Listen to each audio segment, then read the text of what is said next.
Alors notre domaine de l'Arjol, c'est deux domaines qui couvrent 90 hectares de vignes. Et nous, on est entre la Narbonnaise, qui est une zone traditionnellement viticole depuis le temps des Romains, et Montpellier, qui est la ville un peu étoile. Voilà. Mon exploitation se compose d'une petite centaine d'hectares, répartis sur Castillon et Saint-Émilion, avec les deux châteaux principaux. Donc Benoît des Hues, Champagne des Hues. Nous sommes dans la vallée de la Marne en Champagne, à environ 40 km d'Épernay. Pour moi, ce n'est pas un objectif en soi de réduire les phytos.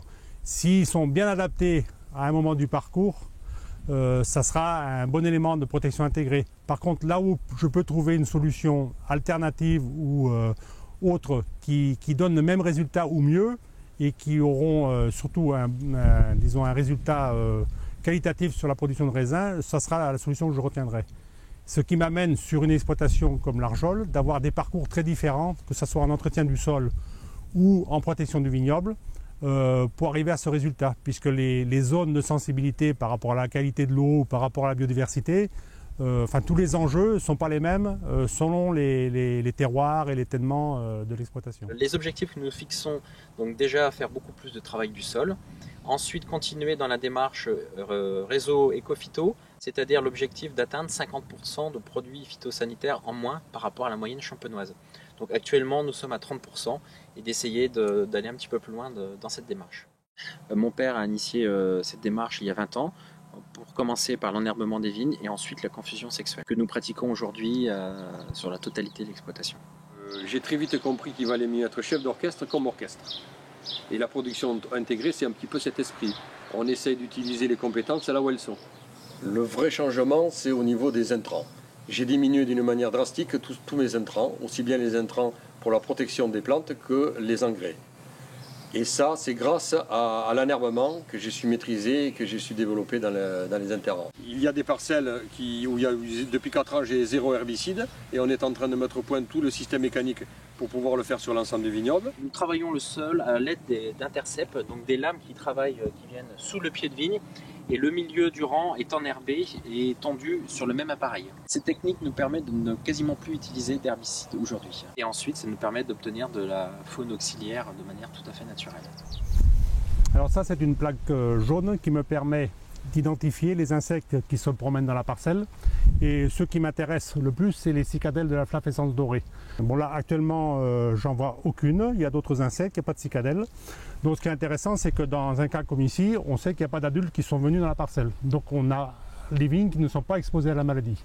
Au niveau insecticide, il n'y a que les zones qui sont soumises à traitement obligatoire à cause de la flavescence dorée qui, de temps en temps, subissent un traitement. Ça c'est une ponte de papillon d'Eudémis. Si on le laisse proliférer, donc c'est des œufs qui vont faire un verre, qui vont perforer le raisin. Et ça va faire des dégâts dans l'ensemble de la grappe, puisque la perforation entraîne de la pourriture. Alors cette petite cabane là, c'est le piège à papillons. Mais le papillon en question, c'est le Démis et le Lia.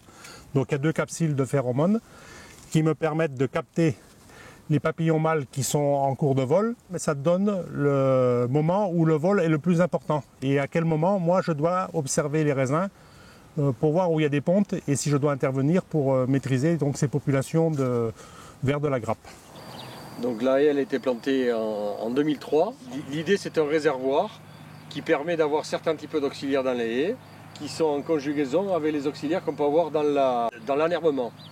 Depuis plusieurs années, nous plantons tous les ans différents types de haies avec des essences locales, ainsi que des bandes fleuries que vous pouvez observer ici pour ramener des abeilles sur nos parcelles, donc pour assurer un petit peu plus la pollinisation. Alors en termes de protection intégrée, il y a quelque chose qui marche très bien dans la région, c'est le lâcher d'auxiliaires par rapport à un nuisible qu'on trouve maintenant très présent sur le bassin méditerranéen, qui est la cicadelle pruineuse, la Mécalpha. Et on n'a aucune autre intervention que le lâcher de ce régulateur.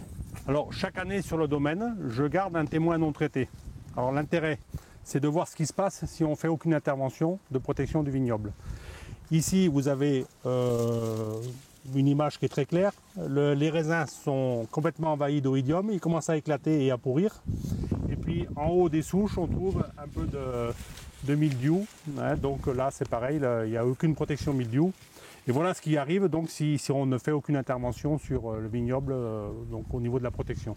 Il y a un élément important qui est la technologie d'application. Alors nous sommes équipés d'un appareil intéressant puisqu'il s'appelle un appareil à panneau récupérateur qui a l'avantage de pulvériser la bouillie en face par face et de récupérer la bouillie qui n'est pas prise par la plante. Avec ce type de technologie, j'arrive à une récupération globale de 38% des bouillies. Donc dans le cadre de mon projet de réduction de la dérive, ça fait une dizaine d'années qu'on a mis au point ce système de pulvérisation avec du jet porté et des buses anti-dérive. On estime qu'on est à 80% sur la cible, alors que sur des pulvérisations normales, on est à peine à 50%. Nous utilisons des adjuvants qui ont une importance pour le mildiou et pour l'oïdium, notamment des terpènes de pin qui nous permettent de limiter la dérive et de mieux adhérer sur la feuille de vigne. Alors la particularité de cette parcelle, c'est qu'elle est non taillée depuis 7 ans. Vous voyez une grappe comme ça, par rapport à d'autres grappes qu'on va trouver dans les vignes qui sont conduites taillées, c'est qu'elles sont beaucoup plus relâches et elles sont beaucoup moins attractives pour les ravageurs comme les papillons de l'eudémis. Donc le ver de la grappe ne va pas s'installer sur des grappes comme ça.